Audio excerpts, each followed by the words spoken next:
This week has been so busy. Well, I guess we're in a new week now. But this week has been busy. And last week was busy too. So I haven't been painting as much as I would like to. But when I do sit down to paint, I feel like I have more of an idea of what I want to do because I'm working on a few different series. I'm working on the series that I showed you guys the last video, and this one is complete. I will list it in my shop, and I don't have a title yet.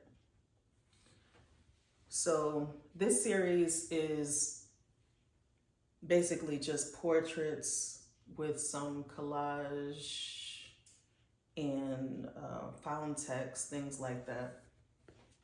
Excuse me. And I'm also working on this one. It's coming along. I want to add some more paper elements to this, but all of these are going to be smaller works. I don't think I'm going to do this. Well, I shouldn't say that because I might. But you know what? I'm not gonna lie. But most of my work does tend to be 18 by 20 and smaller. I don't usually do very large works.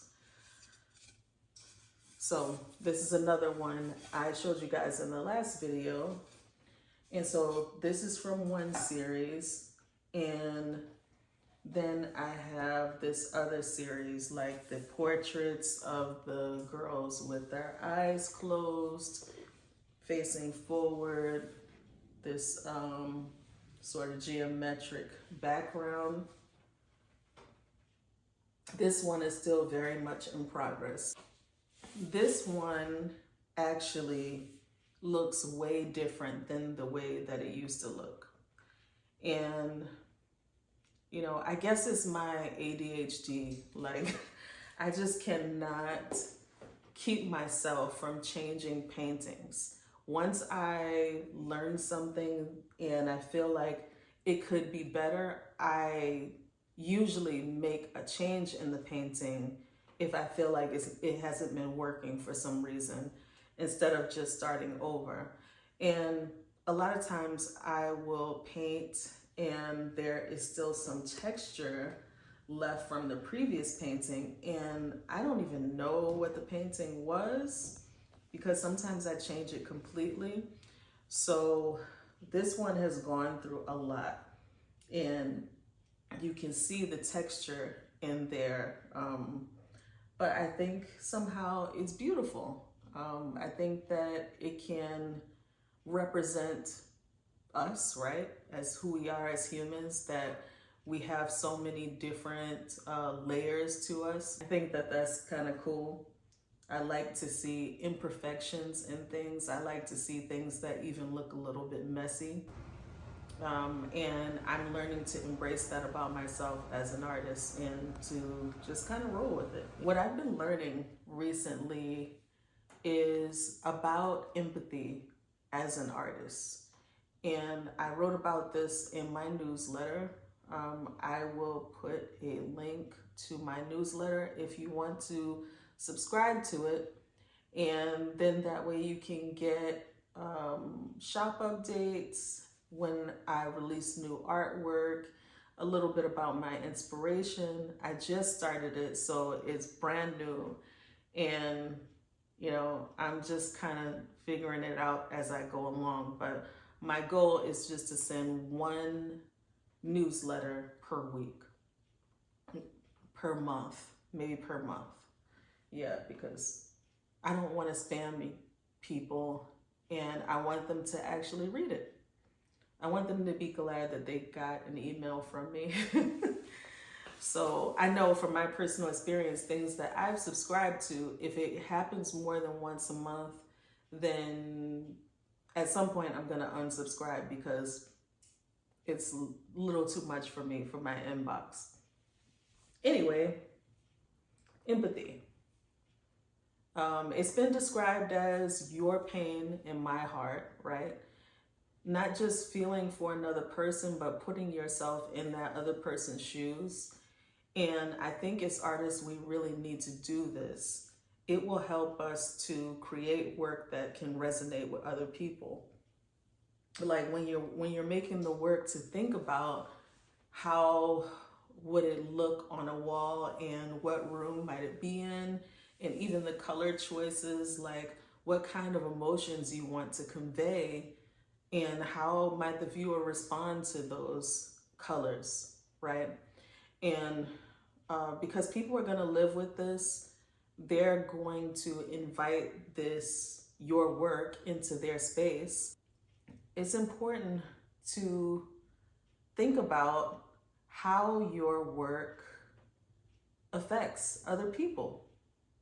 And this is no matter what, if it's music or if it's visual art. Of course, in design, architecture, interior design, that is naturally a consideration because those things are made for use. But a lot of times when we make something out of self-expression, we might not think about how it could be perceived by another person and how they might interact with it and live with it, right?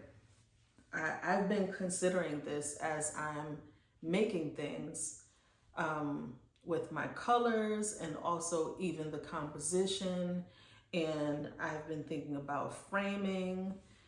How might it be framed? I had an artist friend come over probably about 2 months ago, I think. And we were sitting here in this room with my paintings all along the bottom of the wall, just leaning against the wall. And she told me later on, like, just why don't you put your paintings up? And I was like, I would do that, but I'm not really great at doing that, not great at decorating. So I started learning. A lot of pens, I think it's like over 300 so far, of how art looks in different spaces and how it's being displayed. Because it really should be something that enhances a space. It should be something that's interesting, and it should be something that perhaps provokes conversation or at least makes people stop and look. I've been taking myself on that journey with each piece, and sometimes that means that I have to rework something, or I feel like I have to rework it because it doesn't seem to communicate well. I feel like all of these paintings are sort of speaking, and what is it that they're saying? Is it clear? Oh, there's my my food in the oven. I've been cooking for the past couple of hours.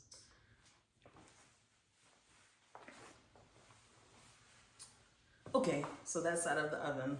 When you hang your art up, then you can kind of get into the mindset of the person who is going to purchase, or the people that you want to purchase your art. So you're always thinking about people, and I think that's what art is about. It's about people, it's about communication. I think it is also about self-expression, but really when we express, we're bringing something out into the world from the inside, but it's not solely about self-expression. Otherwise, we would just make it and keep it for ourselves. When we put something out into the world, we want other people to form impressions and like want to have it, want to live with it. I think that it's important to get out of our heads. And that's hard. That's hard. Imagine what this person might be thinking when they see your work. If you've ever sold work, you know the feeling of someone looking at it for the first time. That's when everything clicks. You know, it's kind of like cleaning your home for guests. To do this test where you walk into your home as if you are a guest. What is the first thing that you see? What is your impression overall? That can help you to have a space that is more inviting. It's the same with art. Like, we want to try to think from the perspective of a person who is paying money, not from the person who is creating it. Well, that's it for today, and I will see you guys in the next video.